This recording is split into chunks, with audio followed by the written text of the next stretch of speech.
నేను ఒకటే చెప్తున్నాను, భగవంతుని మీద పగబట్టుకున్నవాడు సర్వనాశనం అయిపోతాడు తప్ప ఎవడు బతికిన దాఖలాలు లేవు, గుర్తుపెట్టుకున్నారు.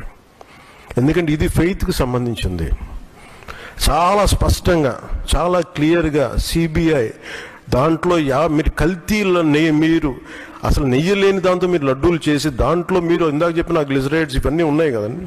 స్వామి, 60 లక్షల కేజీల నెయ్యి అడల్ట్రేటెడ్ అయితే, కెమికల్ గీ అయితే, ఆ భక్తులు, ఆ 5 సంవత్సరాలు ఉన్న భక్తులకి ఆరోగ్యానికి హాని కాదా? అది క్రిమినల్ ఒఫెన్స్ స్వామి, అరెస్ట్ చేయాలా? మనుషుల ఆరోగ్యం సంగతి మెయిన్ ఇష్యూ కదా స్వామి, అది మర్చిపోయి హిందువుల మనోభావాలు, పవర్ ఆఫ్ గాడ్ దెబ్బతీశారు. ఇది ఏంది స్వామి? ఎందుకంటే ఆ గీలో అడల్ట్రేషన్ లేదు గనక, జనాల ఆరోగ్యానికి హాని ఏమీ కాలేదు గనక, ఇలాగ ప్రూఫే లేదో అన్ని టెస్టుల్లో, ఎన్డీడీబీ ఎన్డీఆర్ఐ టెస్టుల్లో ఛాలెంజ్ ఎవరికైనా సరే, అన్ని టెస్టుల్లో 99.5% మిల్క్ ఫ్యాట్ ఉందని క్లియర్గా ఉంది. ఇకనైనా మీరు, మీ మీడియా వాళ్ళు ఆ దేవుడిని బజారుకు ఏడవకుండా, అవమానపరచకుండా, మీరు ప్రజల్ని క్షమాపణ అడిగినా అడగకపోయినా దీన్ని ఇంతటితో ఆపితే మీకే మంచిది. స్వామి, you are digging your own grave. మీరు మీ సమాధిని మీరే తవ్వుకుంటా ఉన్నారు, మీ పార్టీల సమాధిని. 2029లో ఇదే పునాది.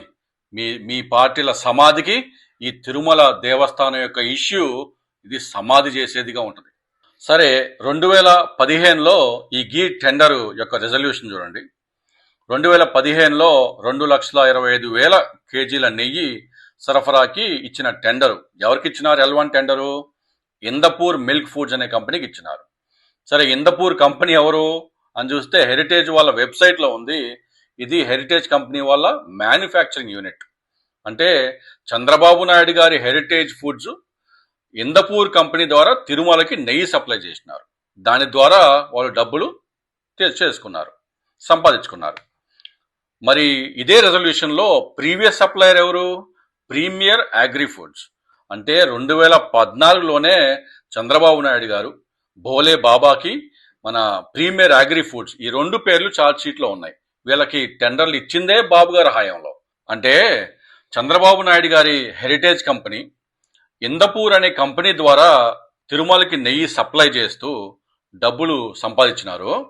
సరే, అది నా ప్రాబ్లం కాదు, డబ్బులు సంపాదన ప్రాబ్లం కాదండి. 2016లో ఇంకో రెజల్యూషన్ చూడండి.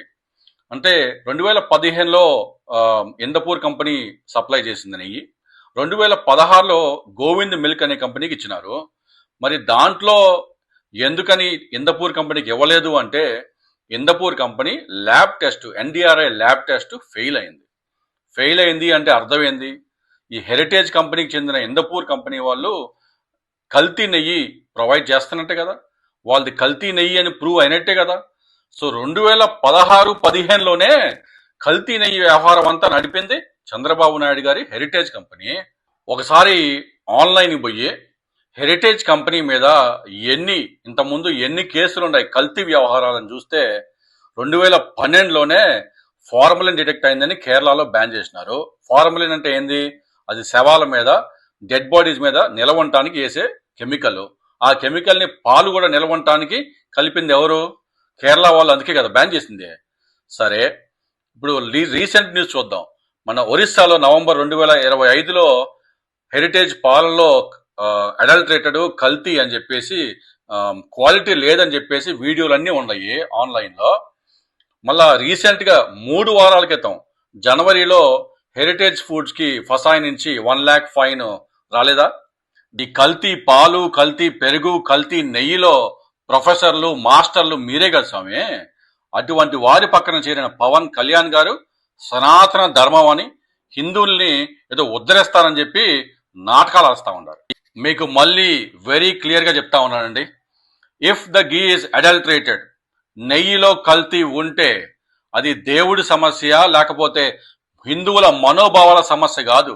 That is primarily human health problem, ప్రజా ఆరోగ్య సమస్య. ప్రతిరోజు ఎంతో మంది పిల్లలు, పెద్దలు, భక్తులు దేవుని ప్రసాదాన్ని తింటా ఉన్నారు 5 సంవత్సరాల పాటు. వాళ్ళకి మెటబాలిక్ ఇష్యూస్, హార్ట్ ఇష్యూస్, ఇంకా ఎన్నో సమస్యలు వస్తాయి. ఇది హ్యూమన్ హెల్త్ ప్రాబ్లం అండి.